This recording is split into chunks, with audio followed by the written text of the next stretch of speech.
in this video I'm going to introduce you to the note values and their equivalent rests. Now, once we get into this, you will soon realize that there is often a confusion between note values and beat.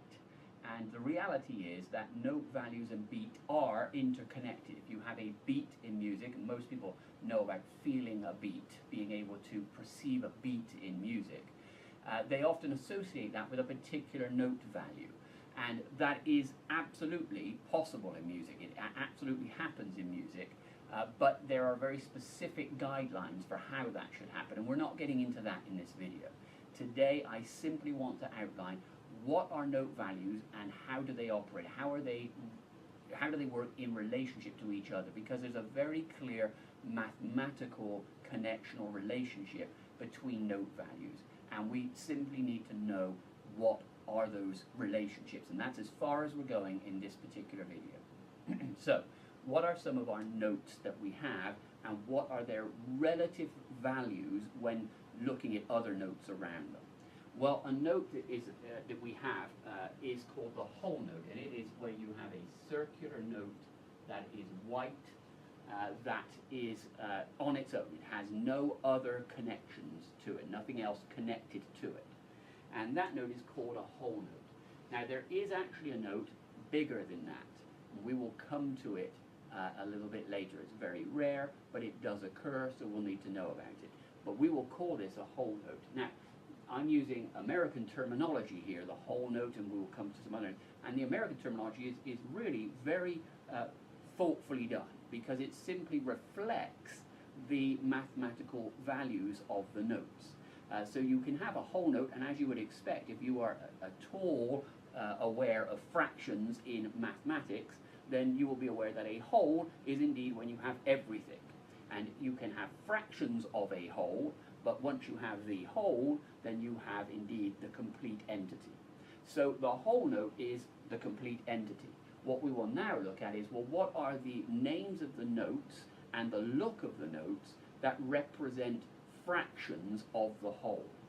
So, fractions of the whole. The first division below the whole note is the half note. And it looks like this. It looks like a whole note, but it has a stem attached to it. We call this the stem of the note, when you have a line that comes down from the note. The whole note has no stem, the half note adds a stem. As you would expect, if this is indeed a whole note,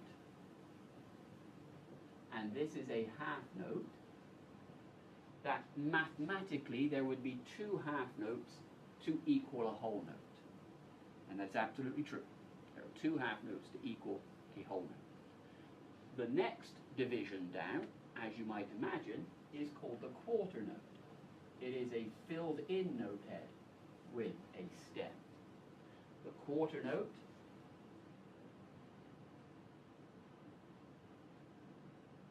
as you might imagine, is a quarter of the duration or value of the whole note.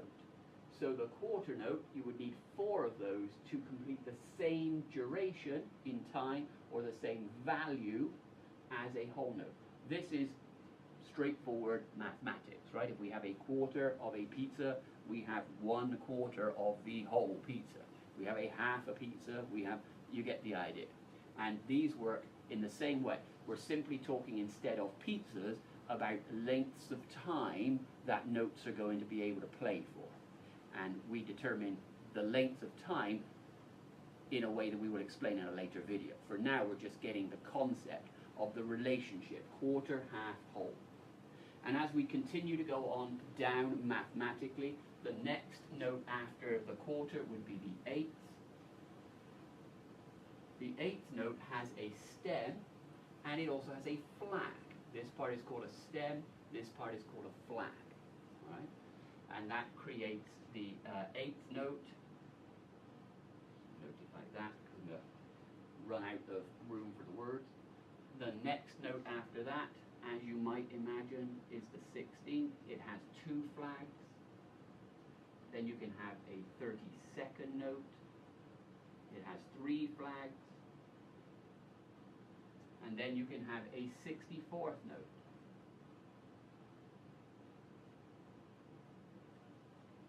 has 4 flags. Sorry, I missed a flag out. It has 4 flags on the bottom of it.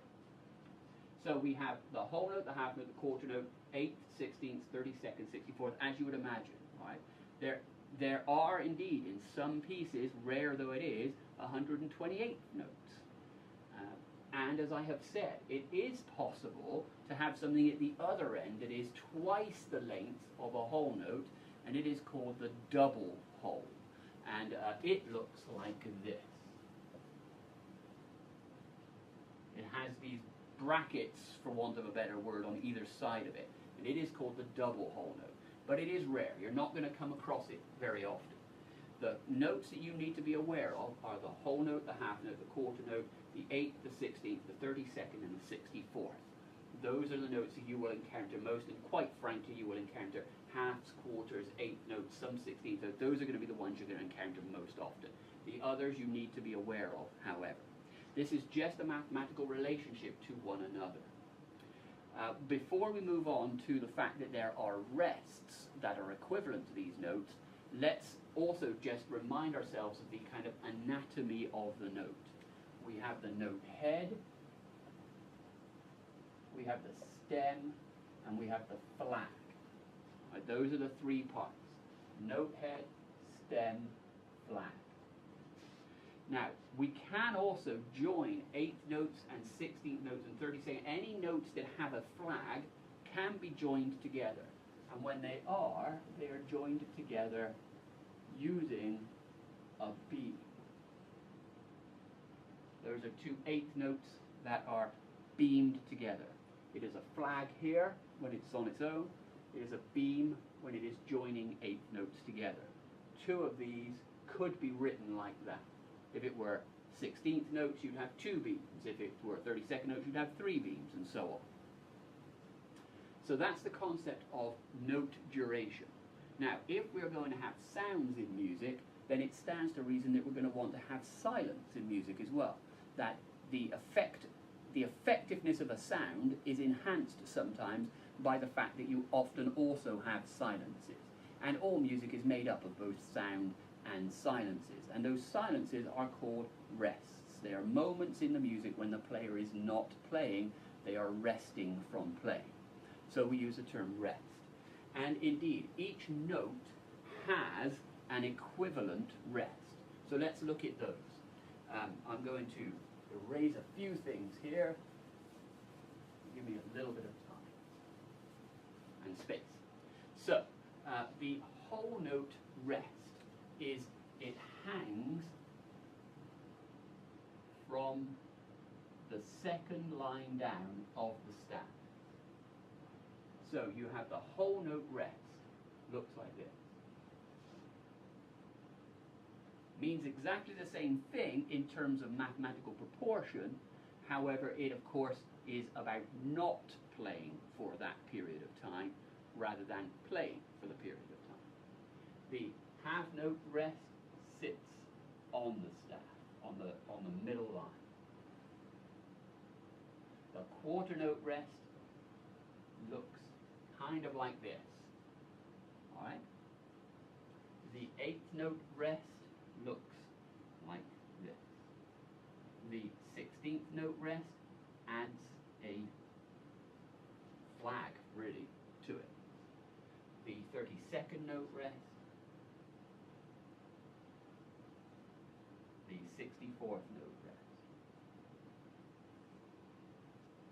Just looks kind of like you would expect. Each of these looks similar to the one before, reflecting the note value that they stand for.